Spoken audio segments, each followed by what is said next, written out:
കാസർഗോഡ് നിന്ന് വരുന്നൊരു വാർത്തയിലേക്കാണ്. ഇനി കാസർഗോഡ് ഇരിയണ്ണിയിൽ പെൺകുട്ടികളുടെ ചിത്രം മോഫ് ചെയ്ത് ടെലിഗ്രാമിൽ പ്രചരിപ്പിച്ച യുവാവ് അറസ്റ്റിലായി. ഇരിയണ്ണി സ്വദേശി അനൂപിനെയാണ് കാസർഗോഡ് സൈബർ പോലീസ് പിടികൂടിയത്. 30ഓളം പെൺകുട്ടികളുടെ ചിത്രങ്ങളാണ് ദുരുപയോഗം ചെയ്തത്. അരുൺ പാറയ്ക്കൽ കാസർഗോഡ് നിന്ന് ചേരുന്ന കൂടുതൽ വിവരങ്ങളുമായി. അരുൺ,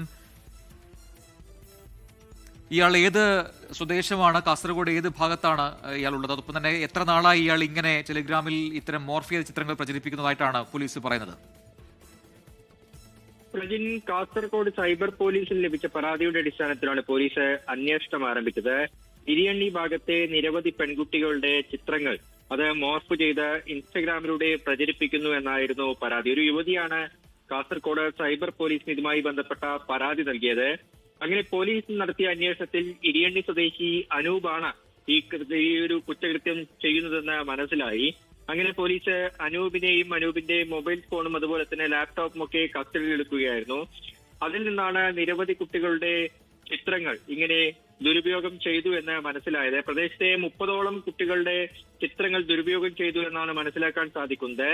ഇരിയണ്ണി സ്വദേശിയാണ് അനൂപ്. പുരുഷന്മാരുടെ ചിത്രങ്ങളും ഇത്തരത്തിൽ മോർഫ് ചെയ്ത് പ്രചരിപ്പിച്ചു എന്ന് പോലീസ് കണ്ടെത്തിയിട്ടുണ്ട്. യുവാവ് ഇൻസ്റ്റഗ്രാമിലൂടെ വിവിധ ഗ്രൂപ്പുകൾ ഉണ്ടാക്കിയാണ് ഈ ചിത്രങ്ങളൊക്കെ തന്നെ പ്രചരിപ്പിച്ചിരുന്നത്. ഇതിൽ കൂടുതൽ പേർക്ക് പങ്കുണ്ട് എന്നാണ് പോലീസ് നിലവിൽ അന്വേഷിക്കുന്നത്. മറ്റൊന്ന്, ഇതുമായി ബന്ധപ്പെട്ട സാമ്പത്തിക ഇടപാടുകൾ നടന്നോ എന്ന കാര്യം കൂടി പരിശോധിക്കുന്നുണ്ട്.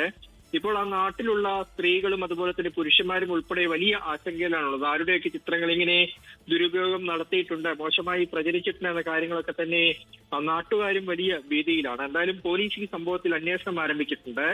ഇയാളെ നിലവിൽ അറസ്റ്റ് ചെയ്ത് റിമാൻഡ് ചെയ്തിട്ടുണ്ട്. പ്രജിൻ, ലോകത്തെവിടെയായാലും ഏത് സമയത്തും 24 വാർത്തകളും ഓഗ്മെന്റഡ് റിയാലിറ്റി പാക്കേജുകളും എക്സ്പ്ലെയിനറുകളും വിശദമായി കാണാൻ ഞങ്ങളുടെ യൂട്യൂബ് ചാനൽ നിങ്ങൾക്ക് സബ്സ്ക്രൈബ് ചെയ്യാം.